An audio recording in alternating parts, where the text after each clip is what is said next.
এখন কেন সামনে আগাবেন কেন? নির্দেশনা না আসা পর্যন্ত একচুল পরিমাণ আগাবেন না।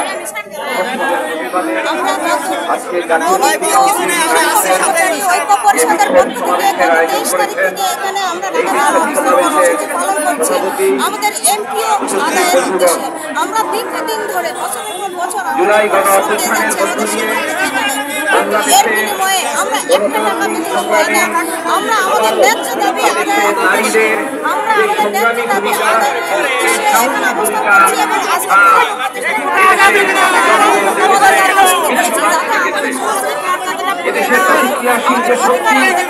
আজকে আমরা শিক্ষক জাতি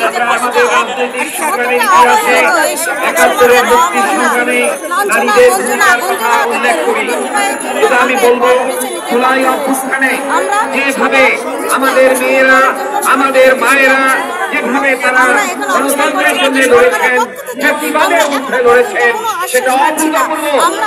গত 15 বছরে এখন আপনারা কোথায় যাচ্ছেন?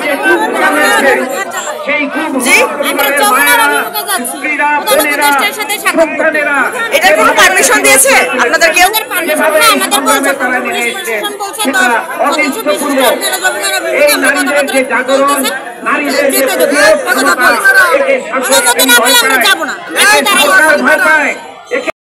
এখন কেন সামনে আগাবেন কেন? নির্দেশনা না আসা পর্যন্ত একচুল পরিমাণ আগাবেন না।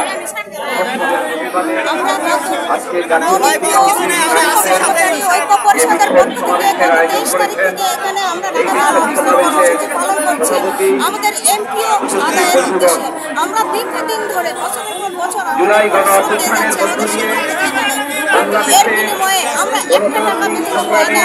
আমরা আমাদের ন্যায্য দাবি আদায়ের উদ্দেশ্যে আমরা আমাদের ন্যায্য দাবি আদায়ের উদ্দেশ্যে এখানে অবস্থান করছি এবং আজকে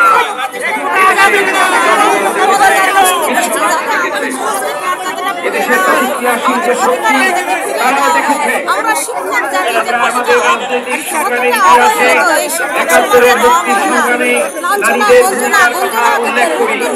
যে আমি বলবো জুলাই অভ্যুত্থানে যেভাবে আমাদের মেয়েরা আমাদের মায়েরা যেভাবে তারা গণতন্ত্রের জন্য লড়েছেন, ফ্যাসিবাদের বিরুদ্ধে লড়েছেন, সেটা অভূতপূর্ব।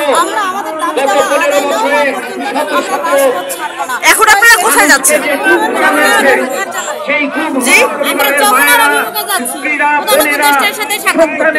এটার কোনো পারমিশন দিয়েছে আপনাদের কেউ?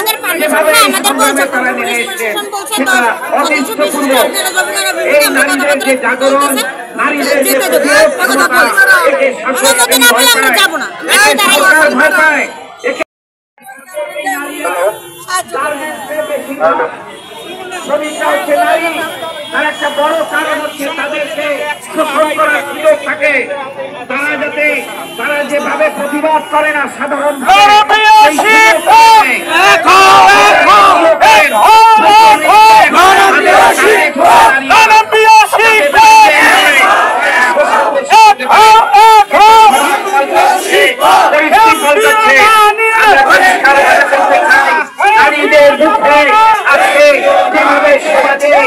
অপপ্রচার চলছে, বিশেষ করে রাস্তাঘাটে আপনারা দেখেন সেখানে ওয়াজ মাহফিলের ক্যাসেট, সেখানে বক্তৃতা দেওয়া হয়, সেখানে যারা ধর্মগুরু মাওলানারা সাধুরারা যেসব বয়ান করে সেই সব বয়ানে তারা নারীকে ঘরের মধ্যে বন্দী করে রাখতে চান, পর্দার মধ্যে বন্দী করে রাখতে চান।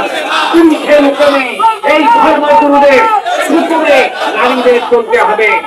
আমরা বাংলাদেশের নারী পুরুষ গণতান্ত্রিক জনগণকে বলতে চাই, এই ধর্মীয় প্রতিক্রিয়াশীলতার বিরুদ্ধে, এই মোল্লাতন্ত্রের বিরুদ্ধে, এই প্রতিবাদের বিরুদ্ধে আজকে সমগ্র জনগণ নারী সভ্য পুরুষ নয়, নারী এই রাষ্ট্র, এই শাসনশ্রেণী, এই প্রতিবাদী ব্যবস্থা নারীর ক্ষমতায় শুধু তার চাকরি নয়, নিশ্চয়ই শিক্ষা চাকরি সংস্থান তাকে ক্ষমতা দেয়। ক্ষমতা হচ্ছে নারী কি করবে সেইটা নেওয়ার তার স্বাধীনতা।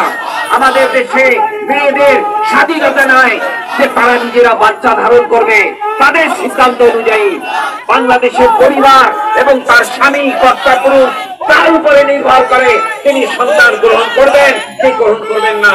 যে জন্য আমরা দেখি অধিক সন্তান গ্রহণের জন্য আমাদের মায়েরা পুষ্টিহীনতায় ভোগেন এবং তারা পুষ্টিহীন শিশু তারা জন্মদান করেন। সমাজে এই প্রতিক্রিয়াশীল যে চিন্তা, এই প্রতিক্রিয়াশীল ভূমিকা, পুঁজিবাদী সমাজ নারীকে যেভাবে ভোগের পণ্য, পুরুষের ভোগের পণ্য হিসেবে উপস্থিত করে, তার সৌন্দর্যকে প্রধান করে রাখে, সেই পুঁজিবাদী ব্যবস্থাকে উচ্ছেদ না করে আজকে জনগণের মুক্তি নাই। এই ধর্মীয় প্রতিক্রিয়াশীলতার বিরুদ্ধে লড়াই করে জয়লাভ ছাড়া আমাদের মুক্তি নাই। জুলাই অভ্যুত্থান শেষ হয়ে যায়নি। জুলাই অভ্যুত্থান শুধুমাত্র ফ্যাসিস্ট হাসিনাকে এখান থেকে উৎখাত করেছে, কিন্তু এই জুলাই অভ্যুত্থান এই আমলাতন্ত্রের গায়ে আঁচড় দিতে পারেনি, এই দুর্নীতিবাজ আমলাতন্ত্রকে আঘাত করতে পারেনি, এই লুটেরা ব্যবসায়ী সিন্ডিকেট ব্যবসায়ীদের আঘাত করতে পারেনি। এবং এই ধর্মীয় প্রতিক্রিয়াশীলতা যারা নারীকে গোলাম হিসেবে রাখতে চায়, দাসী হিসেবে রাখতে চায়, সেই প্রতিক্রিয়াশীলতার বিরুদ্ধে, সেই ধর্মীয় প্রতিক্রিয়াশীলতার বিরুদ্ধে, কল্যাণতন্ত্রের বিরুদ্ধে, আজকে পুঁজিতন্ত্রের বিরুদ্ধে, আজকে সাম্রাজ্যবাদের বিরুদ্ধে আমাদের নারীদেরকে সারা দুনিয়া জুড়ে শ্রমিক, কৃষক, মেহনতি মানুষ আজকে ঐক্যবদ্ধ ভাবে সেই নারী মুক্তির লড়াই আমাদের করতে হবে। আমাদের দেশের মুক্তি হবে না, আমাদের সমাজের মুক্তি হবে না যদি নারীর মুক্তি না ঘটে। সুতরাং আমার মায়েরা, বোনেরা, আমাদের মেয়েরা যে লড়াই করছে সেই লড়াই শুধু তাদের নয়, এটা সমগ্র সমাজের মুক্তির লড়াই। নারী পুরুষের ঐক্যবদ্ধ এই সংগ্রামের যে লড়াই, সমাজতন্ত্র ছাড়া আজকে নারীর মুক্তি নাই। এই সমাজতন্ত্রের লক্ষ্যে আসুন আজকে আমাদের এই লড়াই এগিয়ে নিয়ে যাই। আমরা অন্তর্বর্তীকালীন সরকারের কাছে দাবি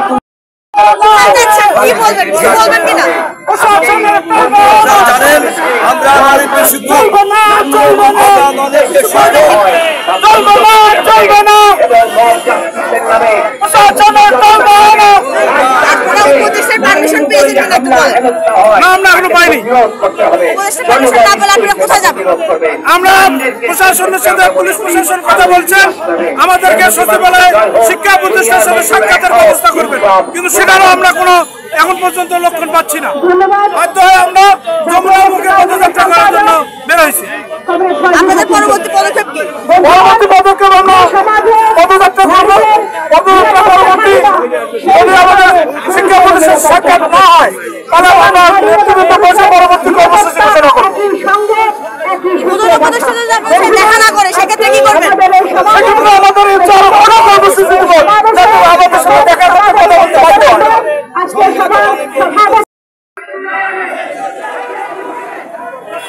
আমরা আজ 17 দিন থেকে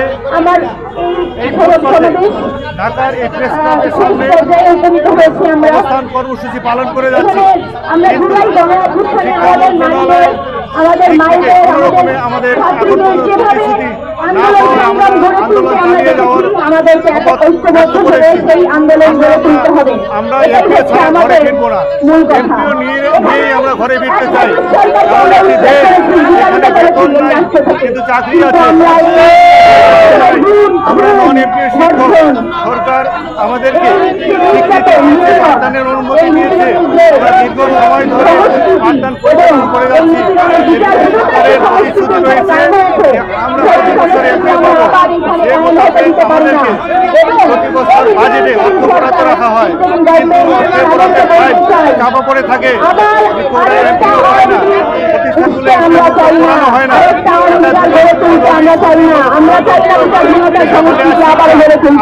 রয়েছে শিক্ষাকে আমাদের ডিজিটাল পদ্ধতিতে এবং নতুন বাংলাদেশ গড়ার ক্ষেত্রে শিক্ষাকে সর্বাধিক অগ্রাধিকার দেওয়া হবে। বাজেটের আমাদের বরাদ্দ খুবই কম, এই বরাদ্দ আমাদের বাড়াতে হবে। বাংলাদেশের সকল শিক্ষা প্রতিষ্ঠানকে একযোগে এমপিও মুক্ত করতে হবে। এমপিও ছাড়া আমরা ঘরে ফিরবো না, এমপিও নিয়েই আমরা ঘরে ফিরবো। যদি প্রয়োজন হয় আমাদের এখানে ঈদ করতে, আমরা এখানেই এই ফুটপাতে আমরা ঈদ করবো, এখানেই রোজা রাখবো। মাননীয় প্রধান উপদেষ্টা, আপনার সবাই অবগতির জন্য জানাতে চাই,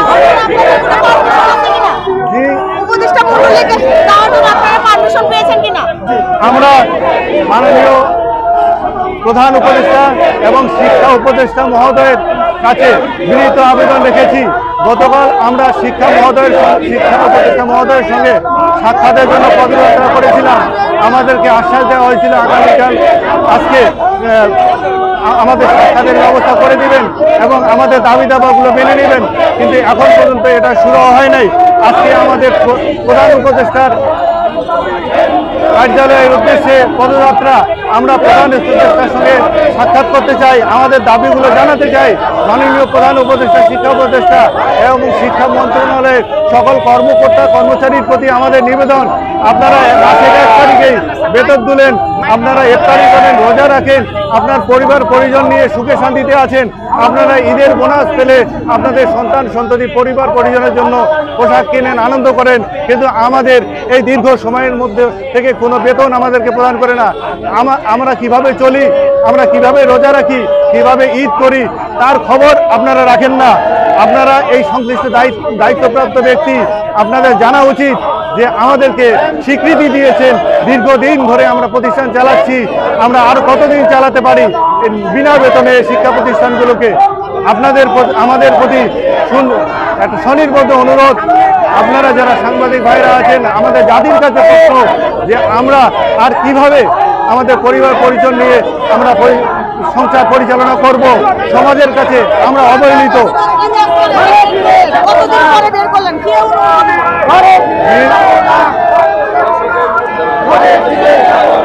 এমপিও না, ফিরে যাব না।